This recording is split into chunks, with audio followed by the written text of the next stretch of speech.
Tyler, what are you telling and what do you want to see from some of the younger guys on the offensive line this week? I'm telling these guys to be a lot more consistent. The things that get them in trouble is not focusing on their technique. The guys have all the talent in the world. It's just consistency and focusing on technique. So that's what I'm going to be reiterating to them all week long. Hey Tyler, just what do you remember about last year's game, and what are you kind of telling the guys to make sure that maybe that doesn't happen again? From last year's game, I remember a lot of missed assignments. I remember getting a lot of crucial penalties. Not playing Alabama football. So what I'm going to reiterate to the team and talk to the team about this week is just making sure that we play consistent Alabama football and make sure that we execute when we need to, and not take our foot off the gas. I feel like when we're playing complementary football as far as the offense and defense goes, and more offensively when we're running and throwing the ball really well, I feel like we're one of the best teams in the country, but we just have to do that for 60 minutes. How do you think the team approaches learning from mistakes now, as opposed to maybe earlier in the season, was more when more install was happening? The way we learn from mistakes, I feel like it changed because we realized that we're beatable. We realized that we're human. That Texas loss really woke us up. So we take a lot better approach to learning from our mistakes. How quickly can footwork, if there are mistakes and there's just errors in it, be fixed as an offensive lineman, just in terms of getting faster feet or making sure that you just have good footwork during a season?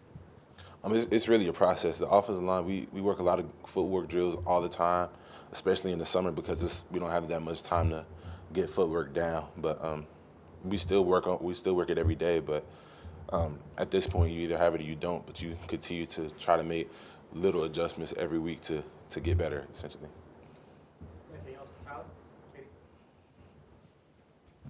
Kind of building off the first question, Saban said yesterday that it's not a capability issue along the offensive line. It's more a lot of mental errors. How much of that is something that can be fixed and worked on in practice, and how much of it is it something that just comes with learning for younger guys?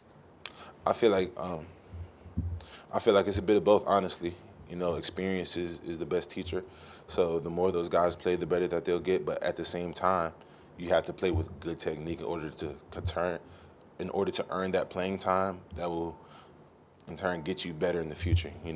So those guys just have to pay more attention to their technique and what they do off the field to prepare.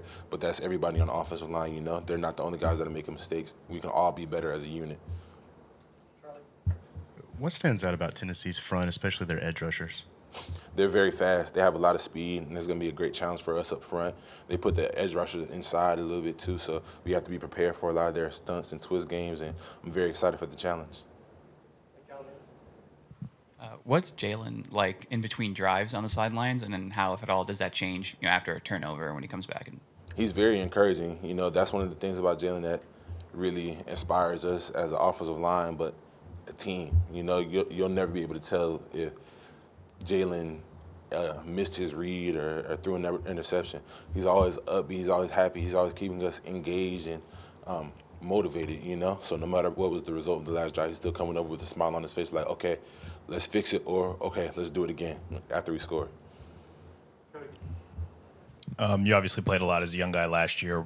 What are the challenges, maybe when you compare, learning guard versus tackle play on the line? I feel like a lot of the challenges comes from the speed on the outside. When you're on the inside, like I was last year, there's not much of a speed element. There's more of a strength element. But when you're on that edge, when you're on that island by yourself, you have to adjust to the speed and the multitude of moves somebody could throw at you.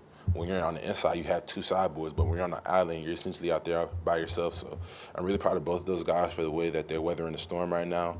But brighter days are definitely ahead. I like how they improve each week.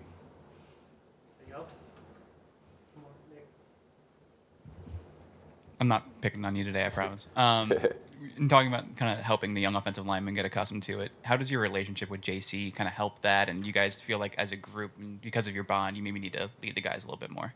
Yeah, definitely. Me and JC, we've been on teams before to where we fell short, and we don't want to do that again. Back at IMG, we lost to Chris Braswell at St. Francis, and me and him spoke, and we were like, we don't want to feel this feeling again. And he had that same kind of talk this past offseason. So we just have to continue to step up as leaders, pull those young guys to the side a little bit more, and give them a little bit more time that they need.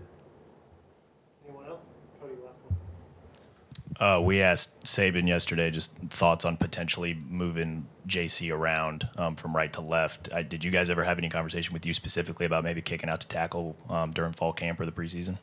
Nah, that's just not really a concern of ours. Our concern is just doing what the coaches tell us to do, being able to execute wherever they put us, you know. So if I am called upon to do that, I'll be ready for it. But I haven't had any talks with the coaches about that. So my concern is just doing my job and just helping those guys at tackle improve. Thank you. Y'all have a nice day.